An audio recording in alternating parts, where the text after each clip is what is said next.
Santo Tomás de Aquino, la Suma Teológica, parte segunda, cuestión octava, de la voluntad y de su objeto.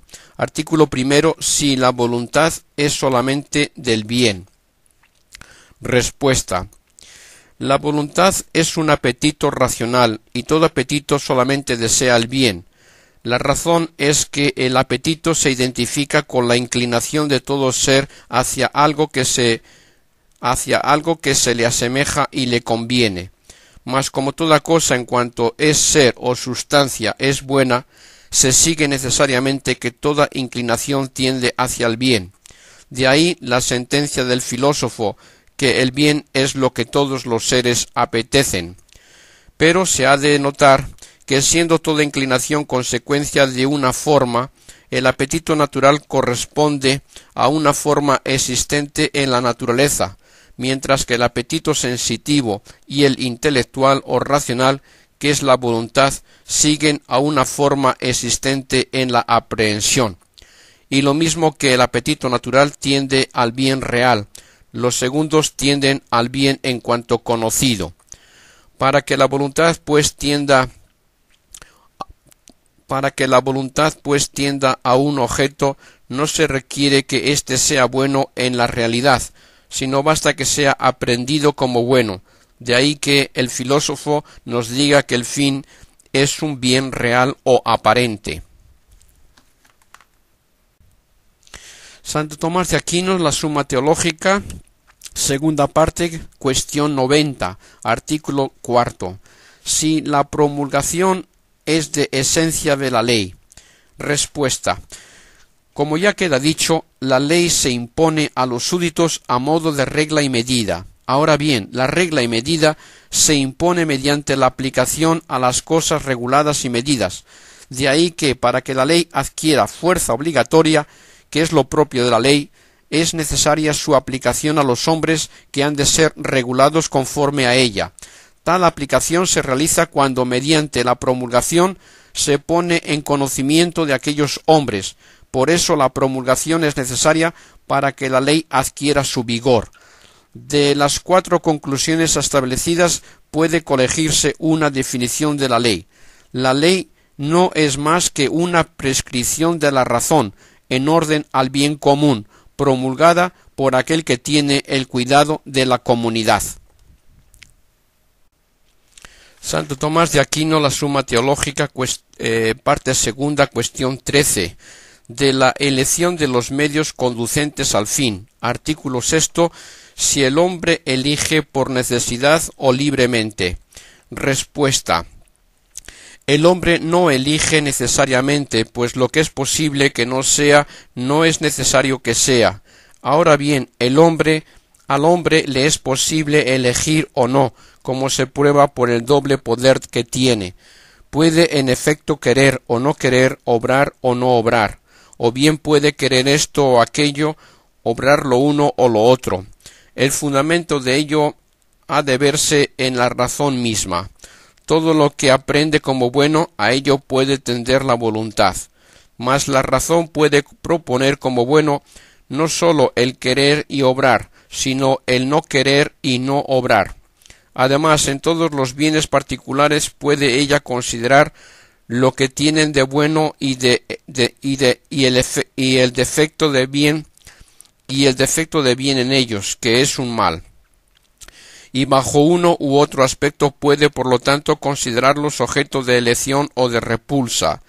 Sólo el bien perfecto, en que consiste la bienaventuranza, no puede ser presentado por la razón como malo o defectuoso.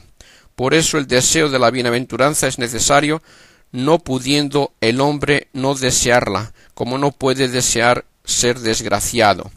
Mas la elección, no siendo del fin, no puede hacerse sobre el bien perfecto o felicidad, sino sobre los bienes particulares. Por lo tanto, el hombre no elige necesaria, sino libremente. Santo Tomás de Aquino, la Suma Teológica, parte segunda, cuestión 17, de los actos imperados por la voluntad. Artículo primero, si el acto de imperar es propio de la razón o de la voluntad. Respuesta. Imperar es acto de la razón, pero presupone otro acto de la voluntad.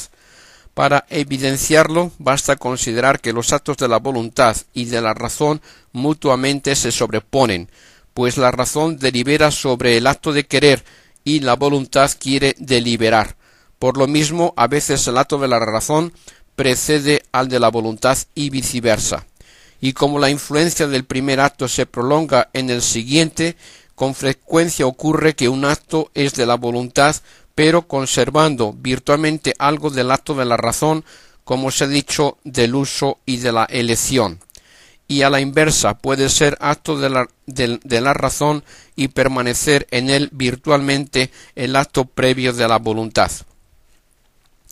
Ahora bien, imperar es por esencia acto de la razón, pues el que impera ordena a otro hacer una cosa, intimándole la orden o significándole lo que ha de hacer, y esta ordenación es acto racional.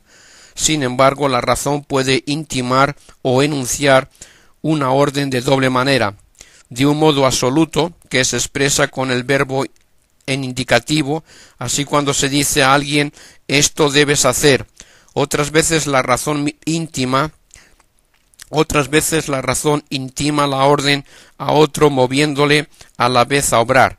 Esta intimación se expresa en la forma imperativa haz esto. Mas siendo la voluntad, como se ha dicho, el principio que mueve a las demás facultades a la ejecución del acto, las cuales, por lo tanto, no mueven sino en virtud de su moción primera, se sigue que la moción de la razón, cuando impera, procede del impulso de la voluntad.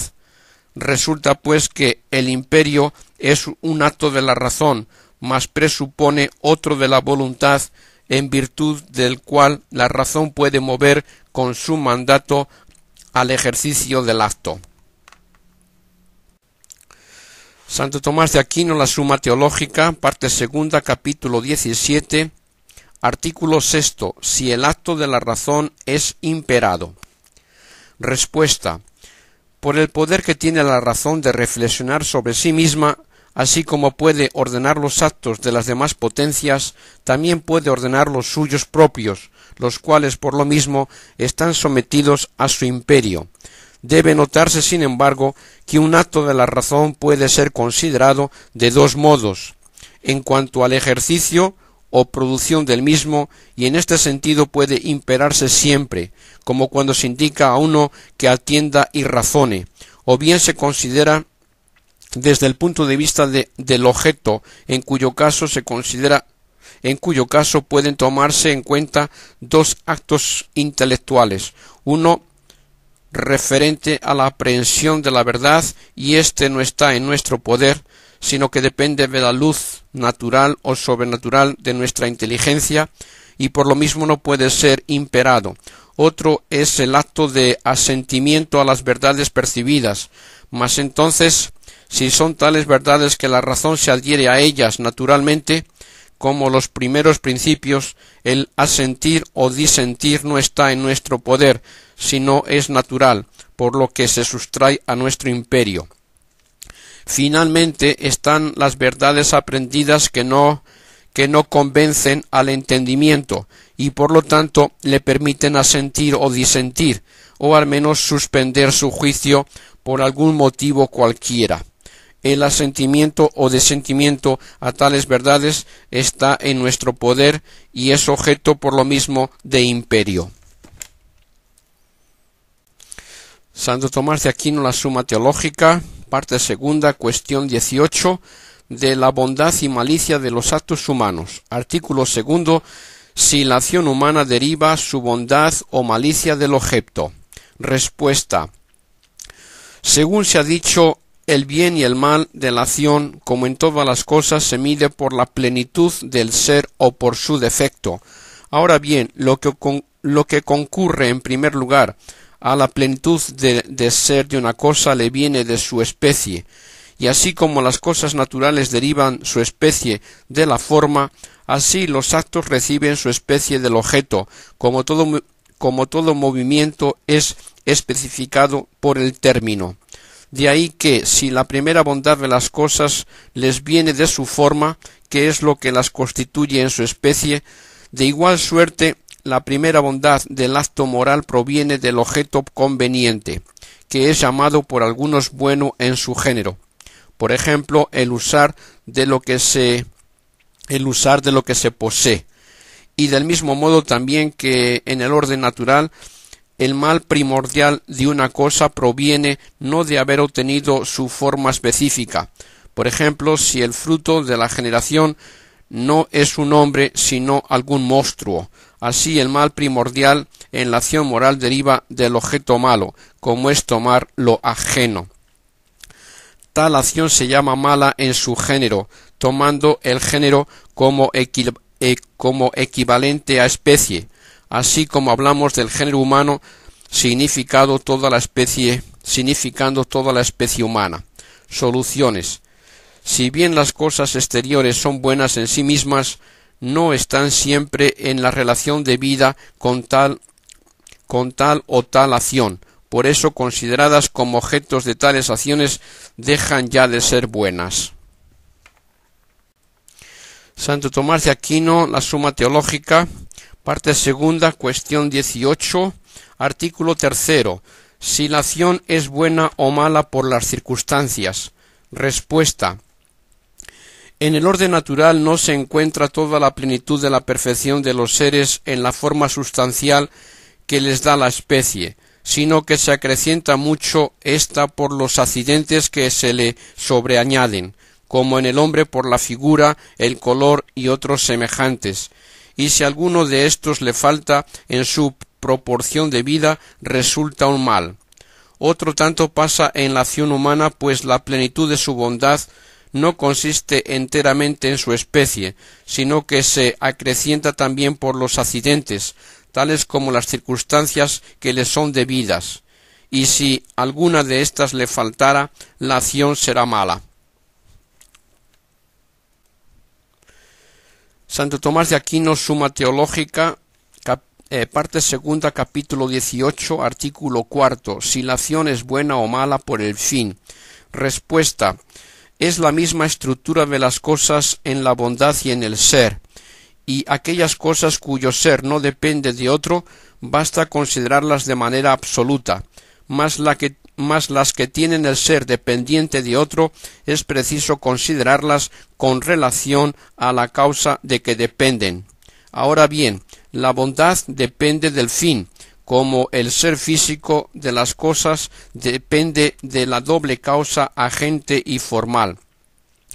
Por eso, en las personas divinas cuya bondad no depende de otro, no entra en consideración una bondad procedente del fin, mas las acciones humanas y todas las realidades dependientes de otro reciben su bondad del fin del cual dependen, excepto la bondad absoluta que les es intrínseca. Así pues, en la acción humana puede considerarse una cuádruple bondad, una genérica en cuanto es acto, pues cuanto tiene de acción y de entidad, tanto tiene de bondad como se ha dicho. Otra bondad específica derivada del objeto conveniente. La tercera, una bondad accidental debida a las circunstancias. Cuarta, la bondad del fin, constituida por una relación a la causa misma de la bondad. Santo Tomás de Aquino, la Suma Teológica, parte segunda, cuestión 18, artículo 8. Si hay algún acto indiferente en su especie. Respuesta. Como ya se ha dicho, todo acto recibe su especie del objeto y el acto humano, llamado acto moral, recibe la suya del objeto por relación al principio de los actos humanos, que es la razón.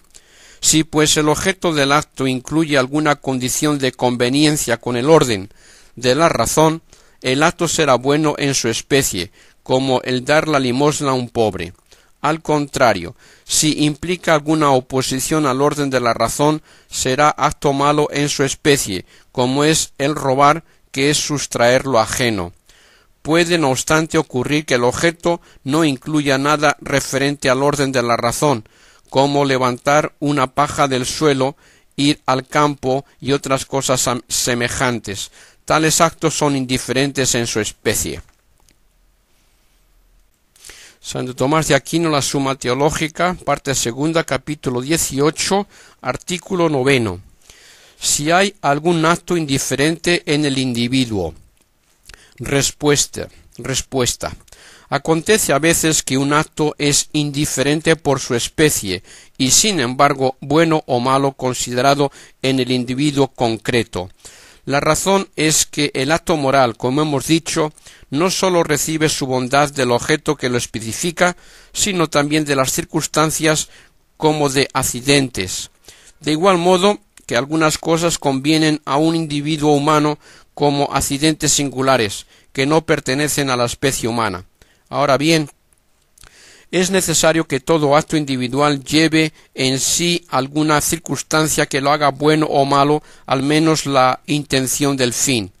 Siendo en efecto propio de la razón el ordenar, todo acto procedente de la razón deliberativa, si no es ordenado al fin debido, ya por ese mero hecho se opone a la razón y deviene malo.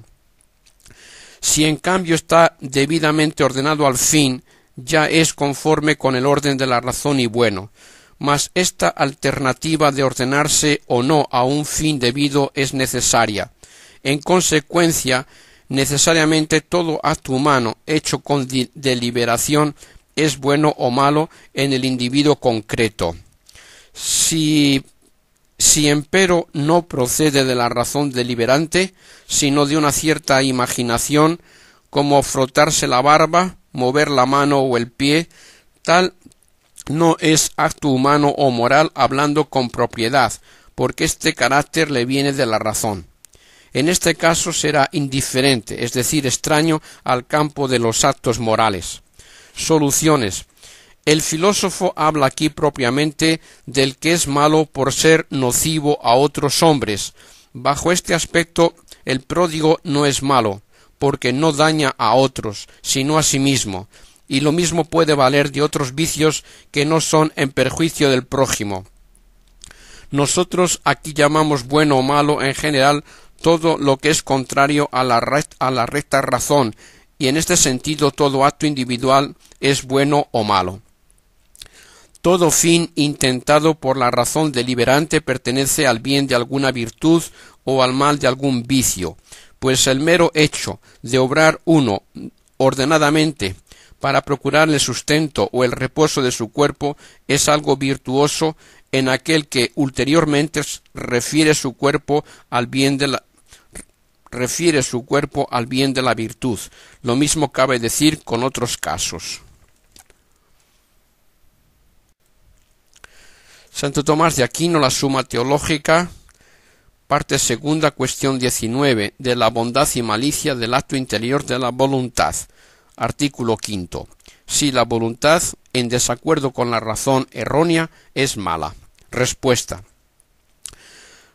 Pues que la conciencia es de algún modo el dictamen de la razón, es, en efecto, como se ha dicho, la aplicación de la ciencia al acto. La misma cuestión es indagar si la voluntad, en desacuerdo con la razón errónea, es mala, o preguntar si la conciencia errónea obliga. Acerca de esto algunos distinguieron tres clases de actos, unos buenos en su género, otros indiferentes y otros malos por su género. Sostienen pues que si la razón o la conciencia prescribe hacer alguna cosa buena en su género, o prohíbe hacer otra en sí mala, por el mismo motivo se prescribe el bien y se prohíbe el mal. No hay algún error en ello. Mas si la razón o la conciencia dictan como de precepto hacer cosas que son malas en sí, o que están obligadas cosas en sí buenas, habrá entonces razón o conciencia errónea. De igual modo se dicta algo que en sí es indiferente, por ejemplo, levantar una paja del suelo como prohibido o mandado. Así pues enseñan que la razón o conciencia errónea en torno a cosas indiferentes, mandándolas o prohibiéndolas, obliga, y la voluntad en desacuerdo con tal dictamen falso es mala y pecado. Al contrario, que la razón o la conciencia que ordena cosas esencialmente malas o prohíbe cosas esencialmente buenas y necesarias para salvarse no obliga, y que la voluntad que se aparta de tal dictamen no se hace mala. Pero esta opinión es irracional. En las cosas indiferentes, la voluntad que se aparta de la razón o la conciencia se hace mala por el objeto, del que depende la bondad o malicia de la voluntad, no del objeto considerado en la realidad, sino en cuanto que, por excepción, la razón lo representa como malo. Como el objeto de la voluntad le es propuesto por la razón, si ésta presenta a un objeto como malo, la voluntad, al tender a él, se hace mala. Y esto tiene valor no sólo en materias indiferentes, sino también en las que son en sí buenas o malas, pues no sólo lo que es indiferente puede accidentalmente ser representado como bueno o malo, sino que la razón, por error, puede estimar como bueno lo que es malo, o malo lo que es bueno. Es un bien, por ejemplo, abstenerse de la fornicación, pero la voluntad no puede tender a él sino en cuanto que es propuesto por la razón. Si ésta por error lo estima como malo, la voluntad lo aceptará como tal y se hará mala queriendo el mal. No ciertamente un mal en sí, sino lo que es aprendido como mal por la razón. Asimismo, creer en Cristo es en sí bueno y necesario para salvarse, pero la voluntad no se dirige a ello sino bajo el aspecto en que es presentado por la razón. Y si la razón propone ese acto como malo, la voluntad al tender a él obra el mal, no ciertamente porque sea malo en sí, sino por la aprehensión accidental de la razón. Por eso dice el filósofo en su Ética, que de suyo es incontinente el que no sigue la razón. Por eso dice el filósofo en su Ética, que de suyo es incontinente el que no sigue la razón recta, más por excepción el que no sigue la razón falsa, más por excepción el que no sigue la razón falsa. En consecuencia, se ha de afirmar absolutamente que toda voluntad en desacuerdo con la razón, sea recta, sea falsa, es siempre mala. Santo Tomás de Aquino, la Suma Teológica, parte segunda, capítulo 19, artículo 6. Si la voluntad conforme con la razón errónea es buena. Respuesta. Como la cuestión precedente se identificaba con la de saber si una conciencia errónea obliga, así la presente equivale a preguntar si la conciencia errónea excusa. Y esta cuestión depende de lo que hemos dicho antes sobre la ignorancia. Dijimos en efecto que la ignorancia a veces causa el involuntario y a veces no, y como el bien y el mal consisten en el acto en cuanto voluntario, es evidente que la ignorancia que hace el acto involuntario le priva de todo valor de bien y mal, no así la que no causa el involuntario. También explicamos que la ignorancia, de algún modo voluntaria, sea directa o indirectamente, no produce el involuntario, entendiendo por ignorancia directamente querida la que es objeto de un acto de la voluntad, e indirecta la que proviene de negligencia, como la de quien no quiere aprender lo que está obligado a saber. En consecuencia, si la razón o la conciencia se equivocan por error voluntario, directo o indirecto, por ser error de lo que debía saber, este error no excusa de que la voluntad, conforme con una razón o conciencia así errónea, sea mala. Mas si el error hace el acto involuntario por ignorancia alguna de alguna circunstancia sin negligencia alguna, dicho error excusará de toda culpa a la voluntad que obedece a la razón o la conciencia así errónea.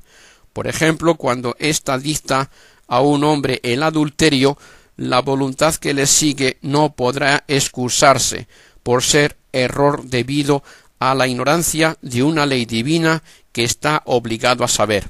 Mas, si el error se debe a ignorancia de la persona, y el marido, creyendo ser su mujer propia la ajena, quiere hacer uso del matrimonio, su voluntad se excusa del pecado, porque el error proviene de la ignorancia de una circunstancia que hace el acto involuntario.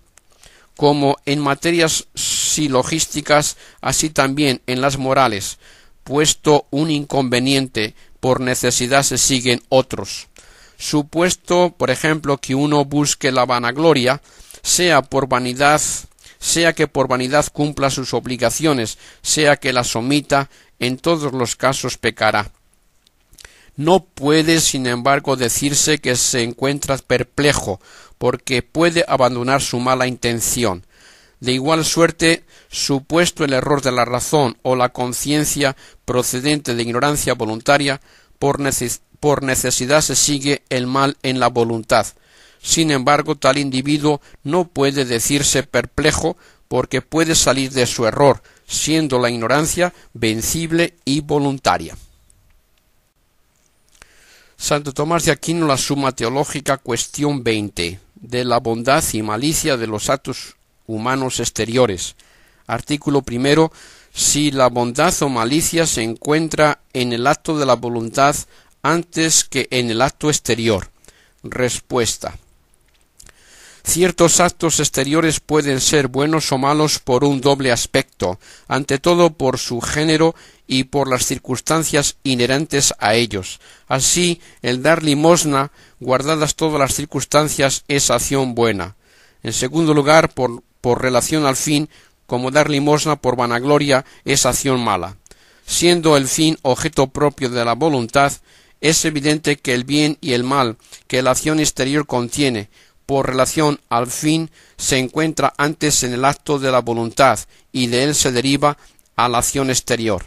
En cuanto a la bondad o malicia que el acto exterior posee en sí misma, por su materia y circunstancias propias, ésta no la deriva de la voluntad, sino más bien de la razón. De suerte que, considerada la bondad del acto exterior, en tanto se halla en el conocimiento y ordenación de la razón, es antes que la bondad del acto de la voluntad. Mas si se considera en la realización del acto, es consiguiente a la bondad de la voluntad, la cual supone como principio. Santo Tomás de Aquino, la Suma Teológica, parte segunda, cuestión 20, artículo 4. Si el acto exterior añade alguna bondad o malicia al acto interior. Respuesta. Si hablamos de la bondad del acto exterior que recibe de la voluntad del fin, el acto exterior entonces nada añade a esta bondad, excepto si ocurre que esta voluntad se trueque mejor haciendo el bien o peor haciendo el mal. Esto parece que puede acontecer de tres modos. Primero, desde el punto de vista numérico, como si uno quiere hacer algo como bueno o malo, o con buen o mal fin, y de momento no lo hace, pero luego, acordándose, lo quiere y lo hace. El acto de la voluntad se duplica si se tiene así, y se tiene así un doble mal o un doble bien. Segundo, por la duración, cuando uno quiere hacer algo por buen o mal fin, y por algún obstáculo desiste, pero otro prosigue en su acto de voluntad hasta realizar la obra. Es evidente que tal voluntad es más perseverante en el bien o en el mal, y bajo este aspecto se hace mejor o peor. Tercero, por razón de la intensidad, pues hay ciertos actos exteriores que por ser agradables o penosos, por su naturaleza, tienden a intensificar o a debilitar la voluntad, y es patente que una voluntad es tanto mejor o peor cuanto con más intensidad se dirige al bien o al mal.